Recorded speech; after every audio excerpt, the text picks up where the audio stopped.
Praise the lord. యేసుక్రీస్తు దివ్యనామంలో ఉదయకాల సమయంలో కార్యక్రమం వీక్షిస్తున్న మీ అందరికీ నా హృదయపూర్వక వందనాలు తెలియజేస్తున్నాను. దేవుని బిడ్డలారా, ఉదయకాల సమయంలో జీవితంలో కలిగి ఉన్నటువంటి కష్ట నష్టాలు, ఇబ్బందులు, వ్యతిరేకతలు, మనుషులు శత్రువులుగా మారిపోతున్నటువంటి పరిస్థితులు, తరుణాలు ఎదుర్కొంటూ ఎవ్వరూ లేరు నా జీవితంలో, నా పక్షాన వాదించేవారు, మాట్లాడేవారు, నా పక్షాన నిలబడేవారు, నా పక్షాన పోరాడేవారు లేరని బాధపడుతున్నావా? కన్నవారు లేరు, కట్టుకున్నవారు లేరు, పిల్లలు లేరు, అన్ని జీవితంలో ఒంటరి వాడైపోయినానే అని బాధపడుతూ నా పక్షాన ఉండేవారు ఎవరు అని ఉదయకాల సమయంలో దిగులు పడుతున్నావా? నువ్వేం దిగులు పడనక్కర్లేదు. నెహెమ్యా గ్రంథం 4వ అధ్యాయం 20వ వచనం, మన దేవుడు మన పక్షముగా యుద్ధము చేయును. దేవుడే యుద్ధం చేస్తే నీ జీవితంలో ఓటమి ఉంటుందా? ఆలోచన చేయి.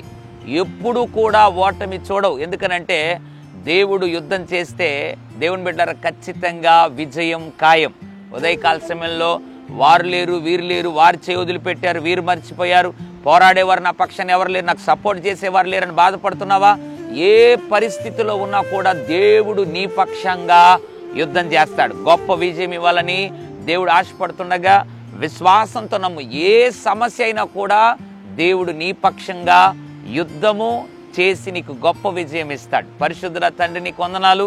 మా పక్షముగా ఉండి యుద్ధము చేసే దేవా, నీకు స్తుతులు, స్తోత్రాలు, వందనాలు చెల్లిస్తున్నాం. ఉదయకాల సమయంలో ఎంతమంది అయితే కృంగిపోయారో, నీరసించిపోయారో వారందరినీ జ్ఞాపకం చేసుకొని ప్రభువా, వారు ఏ పోరాటంలో ఉన్నారో ఆ పోరాటంలో వారి పక్షమును ఉండి యుద్ధమాడి జయమీయమని అట్లా ఇచ్చినందుకు స్తోత్రం చెల్లిస్తూ యేసు నామములో ప్రార్థిస్తున్నాం తండ్రి. Amen, amen. God bless you.